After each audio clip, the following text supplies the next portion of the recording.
साहेब, AC मध्ये बसणारी पोरं दंगलीमध्ये आज जात नाहीत, जातात तुमची आमची लेकरं, तुमची आमची भाऊ. म्हणून ही कविता, तिचं नाव चल दंगल समजून घेऊ. आदेश आले, अफवा आल्या, रंगीबिरंगी झेंडे आले, दगडासोबत धोंडे आले, कळपा कळपानं गेंडे आले, धर्मासाठी कडवे आले, मतांसाठी भडवे आले. दंगल पेटली, घरं पेटले, दंगल पेटली, घरं पेटले, हलक्या मेंदूचे पेटून उठले, गाड्या तुटल्या, काचा फुटल्या, यात माणसांचं मरण झालं, ब्रेकिंग न्यूजला कारण झालं, पत्रकार घटनेच्या खोलात गेले, घटनास्थळीचे जेलात गेले. त्यांना जामीन द्यायला आलं कोण?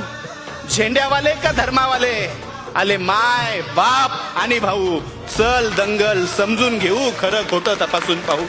की हे जे काल झालं, हे जे काल झालं त्यात फक्त गरिबाचं हाल झालं.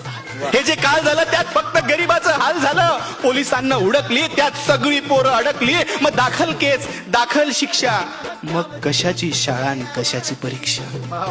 मग पोलीस स्टेशनात गाड्या आला, दंगल पेटवणारा भाड्या आला, त्यांची आपापसात मीटिंग झाली, आतल्या आत सेटिंग झाली, पैशानं कोंडी फुटली, पुढाऱ्यांची पोरं सुटली. असं सगळं घडतं दंगलीच्या भोवताल, असं सगळं घडतं दंगलीच्या भोवताल. पेटवणाऱ्याची सुटतात, बाकी भाकरीसाठी मवताल.